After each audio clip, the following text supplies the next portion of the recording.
በስመ አብ ወወልድ ወመንፈስ ቅዱስ አሃዱ አምላክ አሜን። የመጽሐፍ ቅዱስ ንባብ ትንቢተ ኢሳይያስ። ይህ ማህደረ ተዋህዶ ነው። እንደ ኦርቶዶክሳዊት ተዋህዶ ቤተ ክርስቲያናችን እምነት ስርዓትና ትውፊት ከተለያዩ ምንጮች እንደሱ እንደ አምላካችን ፈቃድ እያመጣን የምንከታተለው መንፈሳዊ የዩቱብ አገልግሎታችን ነው።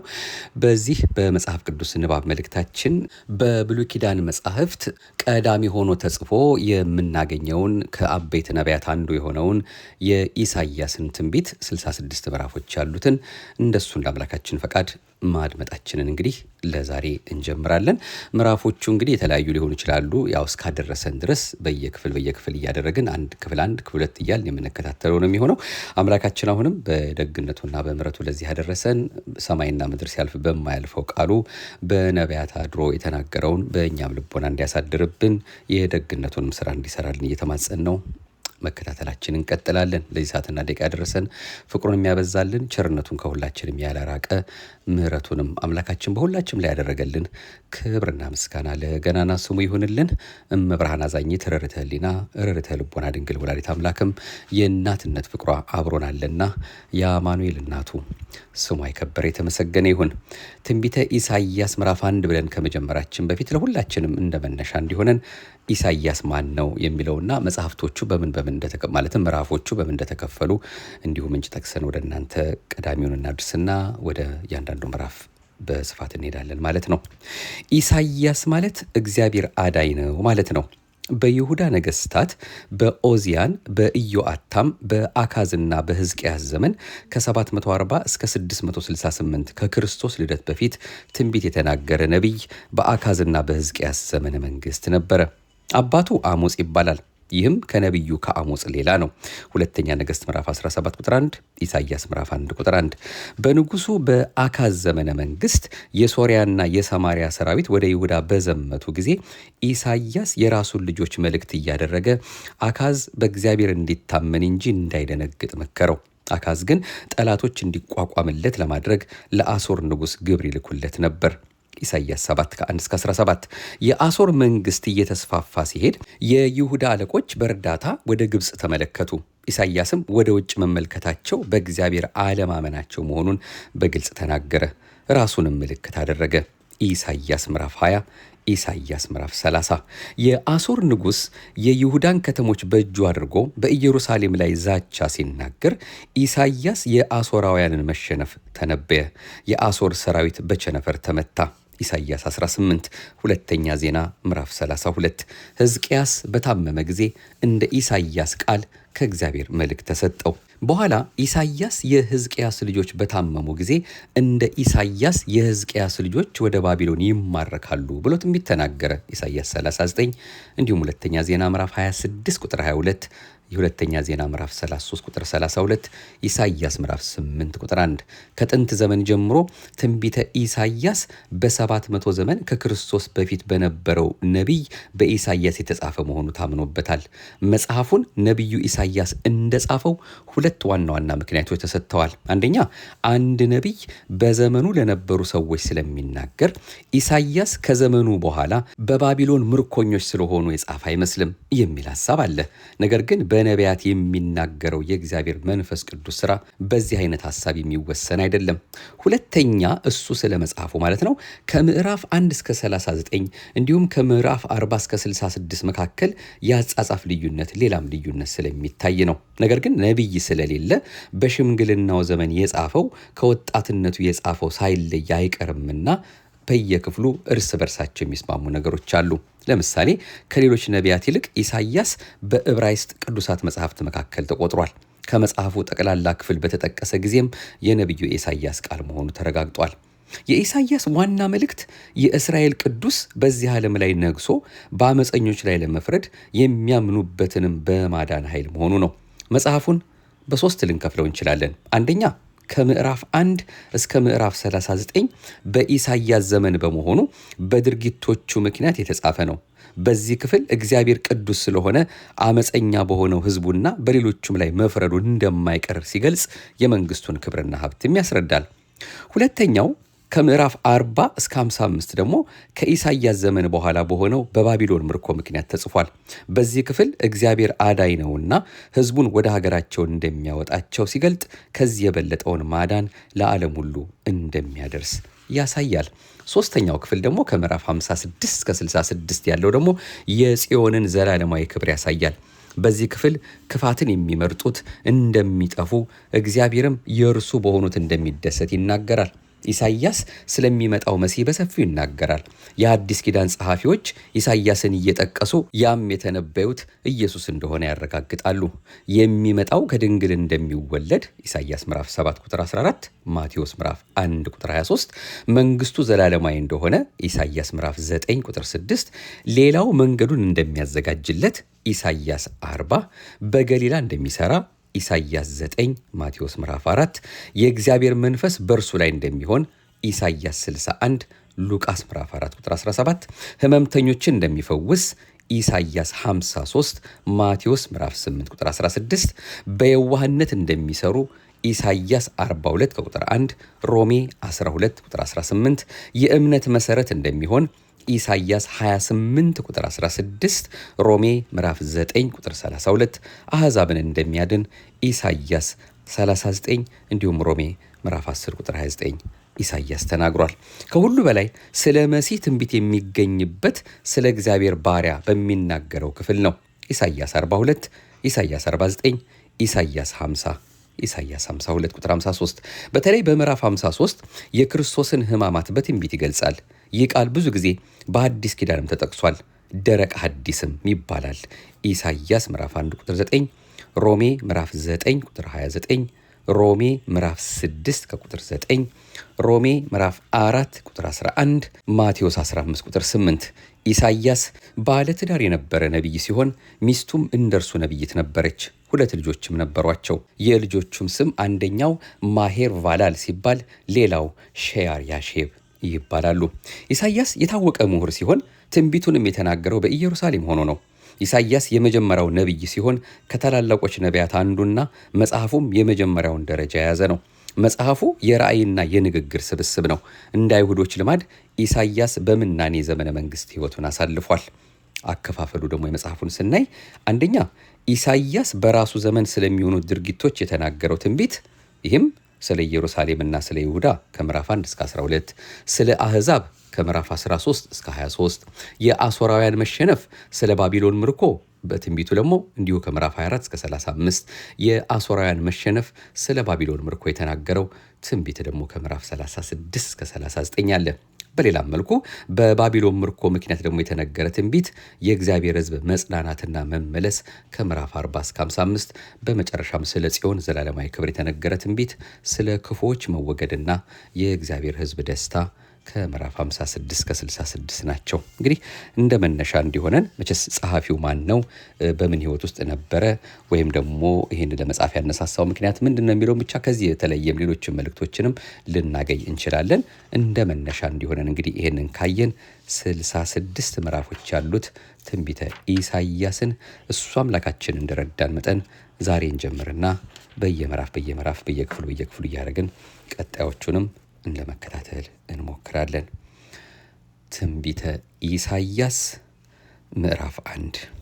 በይሁዳ ነገሥታት በኦዚያንና በኢዮአታም በአካዝና በሕዝቅያስ ዘመን ስለ ይሁዳና ስለ ኢየሩሳሌም ያየው የአሞጽ ልጅ የኢሳይያስ ራእይ። እግዚአብሔር ተናግሯልና ሰማያት ስሙ፣ ምድርም አድምጪ። ልጆችን ወለድኩ አሳደግኩም፣ እነርሱም አመጹብኝ።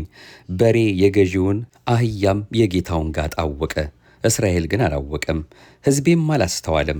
ኃጢአተኛ ወገንና በደል የተሞላበት ሕዝብ፣ የክፉዎች ዘር፣ ርኩሰትን የምታደርጉ ልጆች ሆይ ወዮላችሁ።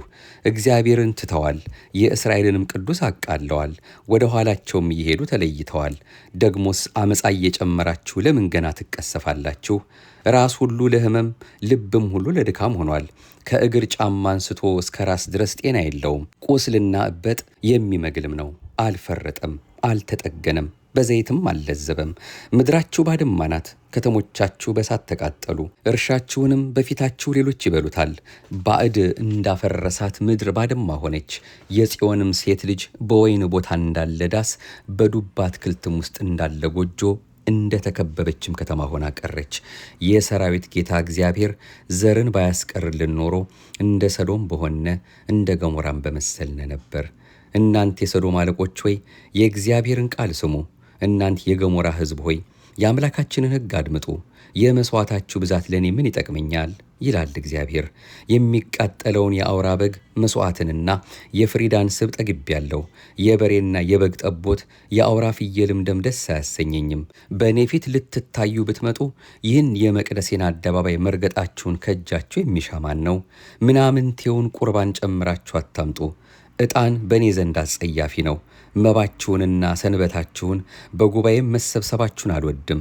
በደልንም የተቀደሰውንም ጉባኤ አልታገስም። መባቻችሁንና በዓላቶቻችሁን ነፍሴ ጠልታለች፣ ሸክም ሆነውብኛል። ልታገሳቸው ደክሜያለሁ። እጃችሁንም ወደ እኔ ብትዘረጉ ዓይኔን ከእናንተ ሰውራለሁ። ልመናንም ብታበዙ አልሰማችሁም። እጆቻችሁ ደም ተሞልተዋል። ታጠቡ፣ ሰውነታችሁንም አንጹ። የሥራችሁንም ክፋት ከዓይኔ ፊት አስወግዱ። ክፉ ማድረግን ተዉ፣ መልካም መሥራትን ተማሩ። ፍርድን ፈልጉ፣ የተገፋውን አድኑ። ለድሃ አደጉ ፍረዱለት፣ ስለ መበለቲቱም ተሟገቱ። ኑና እንዋቀስ ይላል እግዚአብሔር። ኃጢአታችሁ እንዳለላ ብትሆን እንዳመዳይ ትነጻለች፣ እንደ ደምም ብትቀላ እንደ ባዘቶ ትጠራለች። እሺ ብትሉ ለእኔም ብትታዘዙ የምድርን በረከት ትበላላችሁ። እምቢ ብትሉ ግን ብታምፁም ሰይፍ ይበላችኋል። የእግዚአብሔር አፍ ይህን ተናግሯልና። ፍርድ ሞልቶባት የነበረ የታመነችይቱ ከተማ እንዴት ጋለሞታ ሆነች! ጽድቅ አድሮባት ነበር፣ አሁን ግን ገዳዮች አሉባት።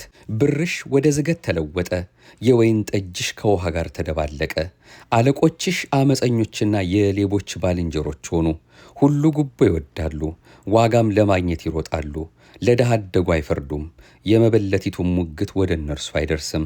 ስለዚህ የእስራኤል ኃያል የሰራዊት ጌታ እግዚአብሔር እንዲህ ይላል፣ በጠላቶቼ ላይ ቁጣዬን እፈጽማለሁ፣ የሚቋቋሙኝንም እበቀላለሁ። እጄንም ባንቺ ላይ አመጣለሁ፣ ዝገትሽንም በጣም አነጻለሁ፣ ቆርቆሮሽንም ሁሉ አወጣለሁ። ፈራጆችሽንም እንደ ቀድሞ አማካሪዎችሽንም እንደ መጀመሪያው ጊዜ መልሼ ያስነሳለሁ። ከዚያም በኋላ የጽድቅ ከተማ የታመነችም ከተማ ተብለሽ ትጠሪያለሽ። ጽዮን በፍርድ ከእርሷም የሚመለሱ በጽድቅ ይድናሉ። በደለኞችና ኃጢአተኞች ግን በአንድነት ይሰበራሉ። እግዚአብሔርንም የሚተዉ ይጠፋሉ። በወደዳችኋት የአድባር ዛፍ ታፍራላችሁና ስለ መረጣችኋትም አትክልት እፍረት ይይዛችኋልና። ቅጠሏ እንደ ረገፈ ዛፍ ውሃም እንደሌለባት አትክልት ትሆናላችሁና። ኃይለኛውም እንደ ተልባ ጭረት ሥራውም እንደ ጠለሸት ይሆናል። አብረውም ይቃጠላሉ፣ እነርሱንም የሚያጠፋ የለም።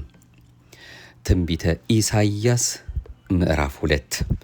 የአሞጽ ልጅ ኢሳይያስ ስለ ይሁዳና ስለ ኢየሩሳሌም ያየው ቃል።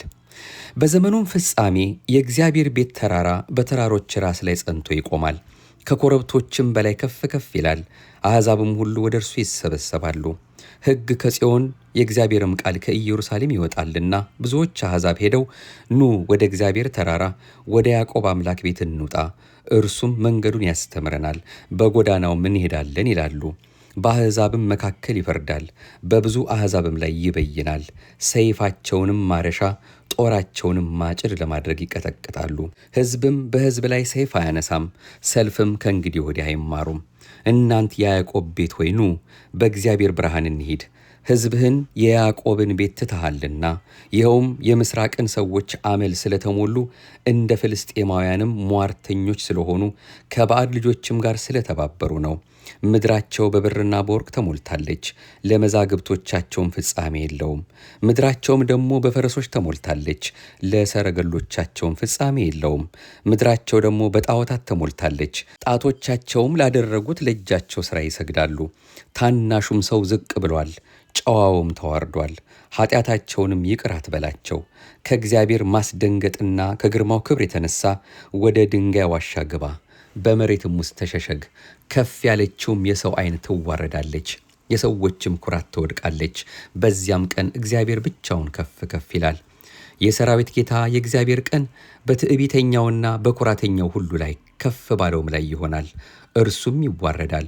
ደግሞም በረጅሙ ከፍ ባለውም በሊባኖስ ዝግባ ሁሉ ላይ፣ በባሳንም ዛፍ ሁሉ ላይ፣ በረጅሙም ተራራ ሁሉ ላይ፣ ከፍ ባለውም ኮረብታ ሁሉ ላይ፣ በረጅሙም ግንብ ሁሉ ላይ፣ በተመሸገውም ቅጥር ሁሉ ላይ፣ በተርሴስም መርከብ ሁሉ ላይ፣ በሚያማምሩ ጣዖታትም ሁሉ ላይ ይሆናል። ሰውም ሁሉ ይዋረዳል፣ የሰውም ኩራት ይወድቃል። በዚያም ቀን እግዚአብሔር ብቻ ከፍ ከፍ ይላል፣ ጣዖቶቻቸውም ሁሉ ፈጽሞ ይጠፋሉ። እግዚአብሔርም ምድርን ያናውጥ ዘንድ በተነሳ ጊዜ ሰዎች ከማስደንገጡና ከግርማው ክብር የተነሳ ወደ ድንጋይ ዋሻና ወደ ምድር ንቃቃት ውስጥ ይገባሉ። በዚያም ቀን ሰው ይሰግድላቸው ዘንድ ያበጇቸውን የብሩንና የወርቁን ጣዖቶቹን ለፍልፈልና ለሌሊት ወፍ ይጥላል። እግዚአብሔርም ምድርን ያናውጥ ዘንድ በተነሳ ጊዜ ከማስደንገጡና ከግርማው ክብር የተነሳ ወደ ድንጋይ ዋሻና ወደ ተሰነጠቁ ዓለቶች ውስጥ ይገባሉ።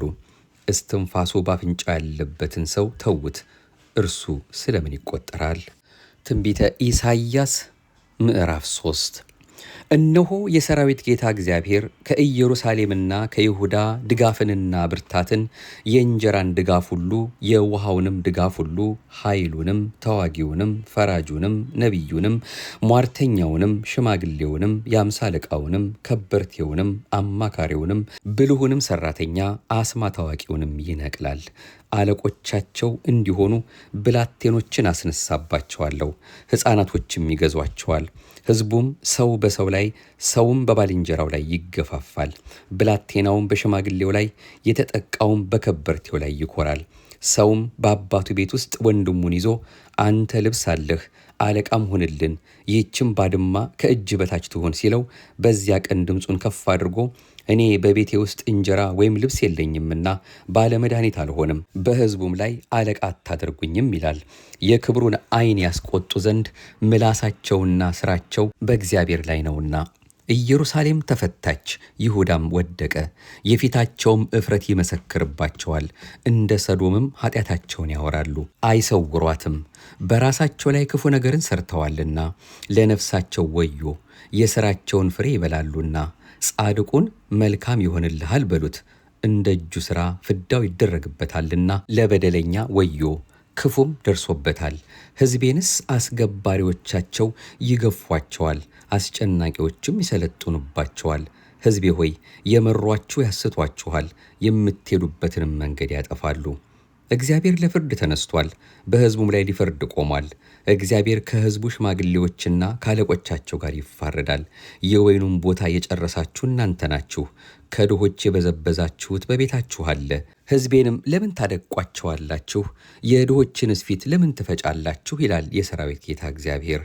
ደግሞም እግዚአብሔር እንዲህ አለ፣ የጽዮን ቆነጃጅት ኮርተዋልና አንገታቸውንም እያሰገጉ በዓይናቸውም እያጣቀሱ ፈንጠርም እያሉ በእግራቸውም እያቃጨሉ ይሄዳሉና። ስለዚህ ጌታ የጽዮንን ቆነጃጅት አናት በቡሃነት ይመታል፣ እግዚአብሔርም ኀፍረተ ሥጋቸውን ይገልጣል። በዚያም ቀን ጌታ የእግር አልቦውን ክብር፣ መርበብንም፣ ጨረቃ የሚመስለውንም ጌጥ፣ የጆሮን ጥልጥሉንም፣ አምባሩንም፣ መሸፈኛውንም፣ ቀጸላውንም፣ ሰንሰለቱንም፣ መቀነቱንም፣ የሽቱውንም ዕቃ፣ አሽንክታውንም፣ የእጅና የአፍንጫ ቀለበቱንም፣ የዓመት በዓልንም ልብስ፣ መጎናጸፊያውንም፣ ልግም በገላውንም፣ ከረጢቱንም፣ መሥዋዕቱንም፣ ከጥሩ በፍታ የተሠራውንም ልብስ፣ ራስ ማሰሪያውንም፣ ዓይነ ርግቡንም ያስወግዳል። እንዲህም ይሆናል፣ በሽቱ ፈንታ ግማት፣ በመታጠቂያውም ፈንታ ገመድ፣ ጠጉሩንም በመንቀስ ፈንታ ቡሃነት፣ በመጎናጸፊያ ፈንታ ማቅ፣ በውበትም ፈንታ ጠባሳ ይሆናል። ጎልማሶችሽ በሰይፍ ኃያላንሽም በውጊያ ይወድቃሉ። በሮቿ ያዝናሉ ያለቅሱማል፣ እርሷም ብቻዋን በምድር ላይ ትቀመጣለች። ትንቢተ ኢሳይያስ ምዕራፍ 4 በዚያን ቀን 7 ሴቶች የገዛ እንጀራችንን እንበላለን፣ የገዛ ልብሳችንንም እንለብሳለን፣ ስምህ ብቻ በእኛ ላይ ይጠራ፣ መሰደባችንንም አርቅ ብለው አንዱን ወንድ ይይዙታል። በዚያም ቀን የእግዚአብሔር ቁጥቋጥ ለጌጥና ለክብር ይሆናል። ከእስራኤልም ወገን ላመለጡ ሰዎች የምድሪቱ ፍሬ ለትምክህትና ለውበት ይሆናል።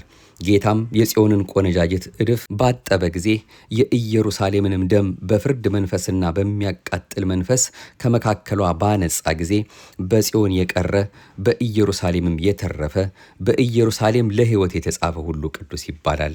እግዚአብሔርም በጽዮን ተራራ ላይ ባለ ማደሪያ ሁሉ በጉባኤያቸውም ላይ በቀን ዳመናንና ጢስን በሌሊትም የሚቃጠለውን የእሳት ብርሃን ይፈጥራል።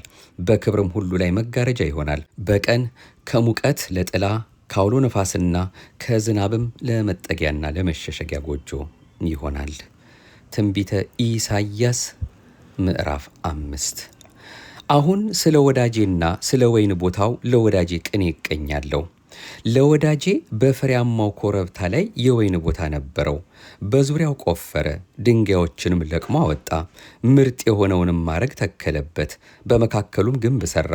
ደግሞም የመጥመቂያ ጉድጓድ ማሰበት፣ ወይንንም ያፈራ ዘንድ ተማመነ። ዳሩ ግን ሆምጣጣ ፍሬ አፈራ። አሁንም እናንተ በኢየሩሳሌም የምትኖሩ የይሁዳ ሰዎችም ሆይ በእኔና በወይኑ ቦታዬ መካከል እስኪ ፍረዱ። ለወይኔ ያላደረግኩለት ከዚህ ሌላ አድርግለት ዘንድ የሚገባኝ ምንድን ነው? ወይንን ያፈራል ብዬ ስተማመን ስለምን ሆምጣጣ ፍሬ ያፈራ? አሁንም በወይኔ ላይ የማደርገውን እነግራችኋለሁ። አጥሩን እነቅላለሁ፣ ለማሰማሪያም ይሆናል። ቅጥሩንም አፈርሳለሁ፣ ለመራገጫም ይሆናል። ባድማ አደርገዋለሁ፣ አይቆረጥም፣ አይኮተኮትም። ኩርንችትና እሾህ ይበቅልበታል። ዝናብንም እንዳያዘንቡበት ዳመናዎችን አዛለሁ። የሰራዊት ጌታ የእግዚአብሔር ወይን ቦታ እርሱ የእስራኤል ቤት ነው። የደስታውም አትክልት የይሁዳ ሰዎች ናቸው። ፍርድን ተስፋ ያደርግ ነበረ፣ እነሆ ደም ማፍሰስ ሆነ። ጽድቅን የሚተማመን ነበረ፣ እነሆም ጩኸት ሆነ። ስፍራ እስከማይቀር ድረስ እናንተም በምድር ላይ ብቻችሁን እስክትቀመጡ ድረስ ቤትን ከቤት ጋር ለሚያያይዙ እርሻንም ከእርሻ ጋር ለሚያቀራርቡ ወዮላቸው። የሰራዊት ጌታ እግዚአብሔር በጆሮዬ እንዲህ አለ፣ በእውነት ብዙ ታላቅና መልካም ቤት ባድማ ይሆናል፣ የሚቀመጥበትም አይገኝም። ከወይኑ ቦታ 10 ጥማድ በሬ ካረሰው 1 የባዶስ መስፈሪያ ብቻ ይወጣል። 1 የቆሮስ መስፈሪያ ዘር 1 የኢፍ መስፈሪያ ብቻ ይሰጣል። ስካርን ለመከተል በጠዋት ለሚማልዱ የወይን ጠጅም እስኪያቃጥላቸው እስከ ሌሊት ድረስ ለሚዘገዩ ወዮላቸው። መሰንቆና በገና ከበሮና እምቢልታም የወይን ጠጅም በግብዣቸው አለ። የእግዚአብሔርን ሥራ ግን አልተመለከቱም፣ እጁም ያደረገችውን አላስተዋሉም። ስለዚህ ሕዝቤ ወደ ምርኮ ሄዱ፣ ጌታን አላወቁትምና።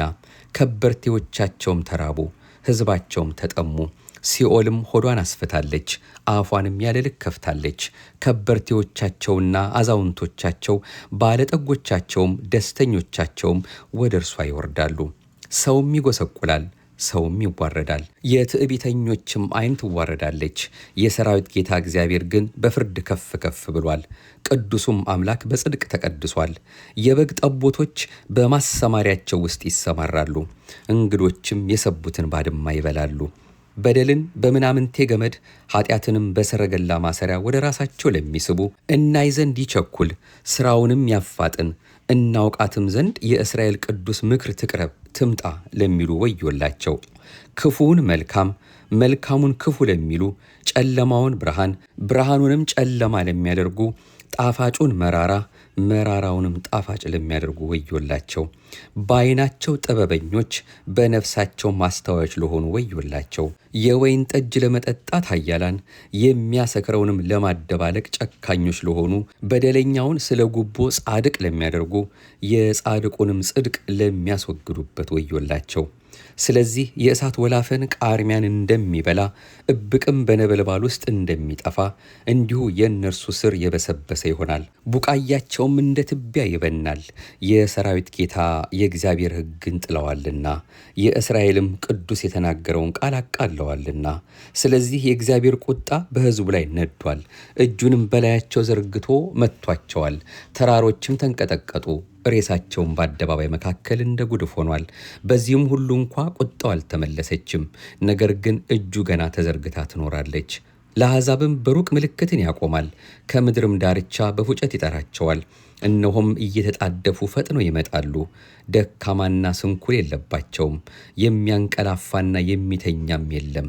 የወገባቸውን መቀነት አይፈታም፣ የጫማቸውን ማዘቢያ አይበጠስም። ፍላጾቻቸው ተስለዋል፣ ቀስቶቻቸውም ሁሉ ተለጥጠዋል። የፈረሶቻቸውም ኮቴ እንደ ቡላድ፣ የሰረገሎቻቸውም መንኮራኩር እንዳውሎ ነፋስ ይቆጠራል። ጩኸታቸው እንዳንበሳ ነው፣ እንዳንበሳ ደቦሎችም ያገሳሉ። ንጥቂያንም ይዘው ያገሳሉ፣ ይወስዱትማል፣ የሚያድንም የለም። በዚያን ቀን እንደ ባህር መትመም ይተሙባቸዋል። ወደ ምድርም ቢመለከቱ እነሆ ጨለማና መከራ አለ፣ ብርሃንም በደመናዎቿ ውስጥ ጨልሟል። ክብር ምስጋና ይሁን ለአብ፣ ክብር ምስጋና ይሁን ለወልድ፣ ክብር ምስጋና ይሁን ለመንፈስ ቅዱስ ዛሬም ዘወትርም ለዘላለሙ አሜን።